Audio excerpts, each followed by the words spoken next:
पुरुषों के पास क्या क्या राइट्स है, क्योंकि जो महिला अच्छी अर्न कर रही है, हस्बैंड जितना भी कमा रहे हैं उसमें से आधा पैसा वो चाहते हैं कि मेरे लिए और मेरे बच्चों के लिए उनको मिल जाए। कोर्ट वहाँ पे ये सब फैक्टर्स को कंसीडर करता है कि कितने बॉय के डिपेंडेंट है, कितनी इनकम कहाँ डिस्ट्रीब्यूट करनी है अपनी, और उसके बाद जो अमाउंट बचता है उतना वो उसको वाइफ को देगा। और उसमें भी ये देखा जाता है कि वाइफ की अगर सपोज करो 2 लाख पर मंथ इनकम है और हस्बैंड की 1 लाख पर मंथ इनकम है, वहाँ पे कोर्ट मेंटेनेंस पे नहीं करेगा।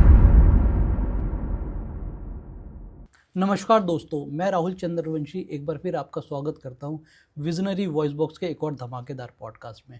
और अब तक तो आपने थंबनेल पे देख ही लिया होगा कि आज हम बात करने वाले हैं मैट्रिमोनियल केसेस के बारे में, यानी कि भारत में जो डाइवोर्स रेट बढ़ रहे हैं उनके क्या कारण हैं और उससे निवारण पाने के लिए हर व्यक्ति को क्या क्या कड़े कदम उठाने चाहिए। तो आइए इसके ऊपर डिस्कस करने के लिए जो हमारे गेस्ट हैं उनका स्वागत करते हैं, जिनका नाम है एडवोकेट तानी शर्मा। तानी शर्मा जी, आपका स्वागत है हमारे इस पॉडकास्ट में और आपका तहे दिल से धन्यवाद आपका कीमती समय निकालने के लिए। Thanks for having me. बात करना चाहता हूँ कि यह लड़कियों के हितों के बारे में हर कोई बात कर रहा होता है। मैं चाहता हूँ कि हम थोड़ी पुरुषों के हितों की भी बात कर लेते हैं। आज के टाइम में एक केस आया था, मैं उनका नाम भूल रहा हूँ, लास्ट ईयर की ही है, जिन्होंने सुसाइड कर लिया। शायद जब भी मुझे नाम आएगा मैं दोबारा वो रिकॉल करूँगा, अगर मेरे को नाम याद आ गया तो उन्होंने सुसाइड कर लिया। उनके ऊपर इतनी मानसिक प्रताड़ना उनकी वाइफ ने किया, डिवोर्स के लिए, एलिमनी मनी के लिए, उनके पास जो गुजारा भत्ता के लिए जो पैसा दिया जाता है उसके लिए, और एंड ऑफ द डे वो इतना हार गया कि उसने सुसाइड कर लिया। तो एक बात कर लेते हैं पुरुषों के बारे में। पुरुषों के पास क्या क्या राइट्स है आज के टाइम में, क्योंकि जो महिला एक अच्छी खासी जॉब कर रही है, अच्छी अर्न कर रही है, उसके बावजूद वो क्या चाहती है कि हस्बैंड की प्रॉपर्टी में आधा हिस्सा, या फिर हस्बैंड जितना भी कमा रहे हैं उसमें से आधा पैसा वो चाहते हैं कि मेरे लिए और मेरे बच्चों के लिए उनको मिल जाए, और जबकि वो खुद भी जॉब कर रही है। क्या राइट्स है लड़कों के पास? देखिए, सबसे पहले तो मेंटेनेंस लड़की चाहती है कि उसको जितना हस्बैंड की इनकम है उसको आधी इनकम मिल जाए, या फिर जो उसके हस्बैंड की प्रॉपर्टी है वो उसको मिल जाए। बट कोर्ट ऐसा नहीं करती। ये एक सोसाइटी में मिथ है कि लड़कियां यही बोलती हैं और लड़कियों की फैमिली भी यही बोलती है कि हम आधा हिस्सा ले लेंगे। लड़के को यही प्रेशराइज किया जाता है और इसी को उसको टॉर्चर किया जाता है कि जब कभी भी ऐसे कुछ आनाकानी हुई या कुछ हुआ तो हम कोर्ट में केस फाइल करेंगे और देन हम आपकी आधी प्रॉपर्टी ले लेंगे। बट कोर्ट ऐसा नहीं करता है। कोर्ट सबसे पहले जब कोई मेंटेनेंस की पिटीशन वुमेन कोई फाइल करती है तो उसमें कोर्ट इनकम एफिडेविट मंगवाता है, दोनों ही पार्टीज का, बॉयज का भी और गर्ल्स का भी, मतलब हस्बैंड का भी एंड वाइफ का भी। जब दोनों पार्टीज का इनकम एफिडेविट आता है तो वो इनकम एफिडेविट इतना डिटेल्ड इनकम एफिडेविट रहता है कि उसमें बॉयज के पास कितने एसेट्स हैं, क्या उसकी लाइबिलिटीज हैं, क्या उसके पास लोन है, क्या कितने उसके डिपेंडेंट हैं और कितना उसका पर्सनल एक्सपेंसेस हैं उसके, ये सब एक एक चीज़ उसमें मेंशन होती है। सेम ही चीज़ वुमेन के साथ होती है कि उसके कितने एसेट्स हैं, उसकी क्या लाइबिलिटी, उसकी कितनी प्रॉपर्टी है उसके नाम पे, और मतलब उसको कहाँ से उसको इनकम आती है, सेम चीज़ उसके साथ होती है। प्लस इसमें 3 इयर्स की ITR फाइल होती है, बॉयज़ की भी और गर्ल्स की भी, और साथ में 3 इयर्स की बैंक अकाउंट स्टेटमेंट। जब हम बैंक अकाउंट स्टेटमेंट देखते हैं तो उसमें हमें, अगर वुमेन जो है वो जॉब करती है तो उसकी जो सैलरी जो होती है वो अकाउंट में आती है, तो वो हमें वहाँ से शो हो जाता है, कोर्ट को शो हो जाता है। और ऐसे ही सिमिलर होता है बॉयज़ का। अगर मान लो बॉय की इनकम जो है वो 2 लाख पर मंथ है, बट वो कोर्ट में आके बोल रहा है कि मेरी तो सिर्फ 40,000 पर मंथ है, पर जब उसकी जो अकाउंट स्टेटमेंट आती है तो उसके अंदर उसकी जो अकाउंट 2 लाख पर मंथ आ रही है तो वो वहाँ पे शो हो जाती है। सिमिलर ही चीज़ वुमेन्स के साथ होती है, वो भी ऐसा ही झूठ बोलते हैं, क्योंकि जब भी कोर्ट में आते हैं तो पहले उनको ये लगता है कि हम तो जॉबलेस हैं, हम काम नहीं करते। अभी हम ये भी देख रहे हैं केसेस में कि पहले तो वुमेन्स जॉब करती हैं, बट जैसे ही वो मेंटेनेंस केस फाइल करती हैं उनको वो जॉब छोड़ देती हैं।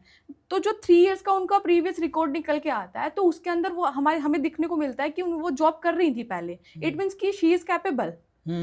तो कोर्ट वहां पे ये सब फैक्टर्स को कंसीडर करता है कि कितने बॉय के डिपेंडेंट है, कितने हस्बैंड को कितनी इनकम कहाँ डिस्ट्रीब्यूट करनी है अपनी, और उसके बाद जो अमाउंट बचता है उतना वो उसको वाइफ को देगा। और उसमें भी ये देखा जाता है कि वाइफ की अगर सपोज करो 2 लाख पर मंथ इनकम है और हस्बैंड की 1 लाख पर मंथ इनकम है, तो वहां उस केस में कोर्ट ऐसा नहीं देखेगा कि वाइफ को जो है वो मेंटेनेंस पे करी जाए, वहां पे कोर्ट मेंटेनेंस पे नहीं करेगा।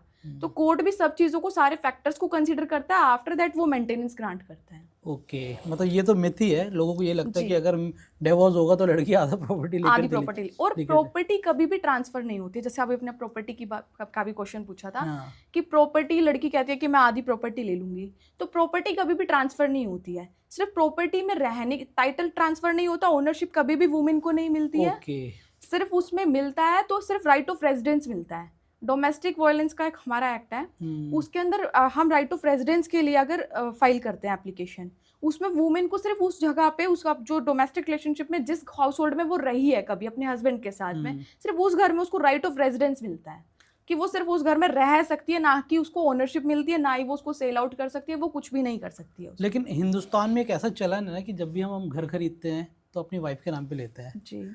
उस केस में क्या होगा? उस केस में तो लड़की ले जाएगी वो घर। अगर हम वाइफ के नाम पे प्रॉपर्टी खरीदते हैं, वाइफ अगर जॉबलेस है, वाइफ अगर काम नहीं कर रही है और पूरी इनकम जो है, जो पूरी इनकम जिस इनकम से उसका रेंट को उसको हाउस होल्ड को परचेज किया गया है, तो वो हम उसको शो करेंगे कि जो EMI है ये हमारी अकाउंट ट्रांसफर हुई थी, क्योंकि आजकल इतना कैश में तो कोई भी पैसा नहीं देगा, तो ये सारी चीजें शो होती हैं और उसमें ये दिखाया जाता है कि सिर्फ वो जो वाइफ थी उसके तो नाम पे सिर्फ प्रॉपर्टी परचेज की गई थी, एक्चुअल ओनर तो जो है वो हस्बैंड है उसमें। तो उसमें फैमिली डिस्प्यूट में ही भी केस फाइल होता है, उसके प्रॉपर्टी के रिगार्डिंग भी केस फाइल होता है कि उसमें हस्बैंड जो है वो क्लेम करता है कि ये प्रॉपर्टी तो मेरी है ना कि मेरी वाइफ की, क्योंकि इसको मैंने ही परचेज किया था। राइट। अब आप दो तरीके के डिवोर्स केसेस की बात कर रहे थे, एक जो म्यूचुअली और एक दूसरा जिसमें कंटेस्टेंट, राइट। अब उसमें आपको आप कह रहे थे कि उसमें सबूत वो ये सब सारी चीज़ें इकट्ठा करने पड़ता है, एक बेस क्रिएट करना पड़ता है। आज के टाइम में ना एविडेंस की बात होती है, जिसमें व्हाट्सएप चैट हो गया, मैसेंजर पे बात है, इंस्टाग्राम पे, या फिर जो भी एक व्यक्ति प्रोवाइड कर सकता है, क्या फिर ये कोर्ट में वैलिड होता है ये? जी बिल्कुल वैलिड होता है। पहले ऐसा ये भी एक मिथ था कि राइट ऑफ प्राइवेसी का ब्रीच हो जाएगा, कि अगर हम किसी की कॉल रिकॉर्डिंग्स को हम सुन रहे, मतलब रिकॉर्ड कर रहे हैं और हम उसको कोर्ट में लगा रहे हैं, तो पहले लोगों के मन में ये डर रहता था कि राइट ऑफ प्राइवेसी का ब्रीच हो जाएगा। बट सुप्रीम कोर्ट ने अभी रिसेंट जजमेंट में इस चीज़ को भी क्लैरिफाई कर दिया है कि राइट ऑफ प्राइवेसी के ब्रीच को हमें, मतलब राइट ऑफ प्राइवेसी का अगर हमारे पास राइट है तो वहीं पर हमारे पास एक फंडामेंटल राइट है कि फेयर ट्रायल का भी। तो हमें फेयर ट्रायल करने के लिए इसका दोनों को बैलेंस करके चलना है, राइट ऑफ प्राइवेसी को भी और राइट ऑफ फेयर ट्रायल को भी। हमें दोनों को ही बैलेंस करके चलना पड़ेगा। इस केस में भी क्या हुआ था, मैं आपको एक केस बताती हूँ जो सुप्रीम कोर्ट में, जिस केस के अंदर ये क्लैरिफाई किया गया था। इसमें हस्बैंड ने वाइफ की कॉल रिकॉर्ड की थी, तो वाइफ की जो कॉल रिकॉर्डिंग्स थी उससे क्रुएलिटी बन रही थी, तो ट्रायल कोर्ट में हस्बैंड ने वो उसको एज एविडेंस लगाया, ट्रायल कोर्ट ने उसको कंसिडर कर लिया ट्रायल कोर्ट ने। बट फिर वो ऑनरेबल हाई कोर्ट में गई वाइफ, तो वहाँ पे ऑनरेबल हाई कोर्ट ने कहा कि राइट ऑफ प्राइवेसी का ब्रीच है और इसको हम वैलिड नहीं मानेंगे। फिर देन वो हस्बैंड जो है वो सुप्रीम कोर्ट में आया, तब सुप्रीम कोर्ट ने क्लैरिफाई किया कि अगर हम वाइफ को बता देंगे कि हम आपकी कॉल रिकॉर्डिंग कर रहे हैं, या फिर सिमिलर केस में अगर वाइफ बता देती है हस्बैंड को कि मैं आपकी कॉल रिकॉर्डिंग कर रही हूँ, तो वहाँ पे तो वो कॉल रिकॉर्ड हो ही नहीं पाएगी, कभी वो वैसी चीजें लेके ही नहीं आएंगे, वो अलर्ट हो जाएंगे, तो वहाँ पे कभी ऐसी चीजें सामने ही नहीं आएंगी। तब और जैसा जो हमारा मॉडर्नाइजेशन अभी है, तो इसमें अगर हम एज एविडेंस इस चीज को यूज कर सकते हैं तो करना भी पड़ेगा हमें, बिल्कुल तो ये चीज हमें सुप्रीम कोर्ट ने क्लैरिफाई कर दी है। तो अब राइट ऑफ प्राइवेसी का ब्रीच नहीं माना जाएगा और कॉल रिकॉर्डिंग्स को हम यूज करेंगे। एक चीज मैं आपको इसमें और बताती हूँ कि राइट ऑफ प्रिविलेज कम्युनिकेशन था, जिसमें हस्बैंड और वाइफ के बीच में जो कुछ भी कम्युनिकेशन होती है वो किसी थर्ड पर्सन को नहीं बताएंगे। एविडेंस एक्ट के अंदर हमारे पास सेक्शन 122 के अंदर ये था।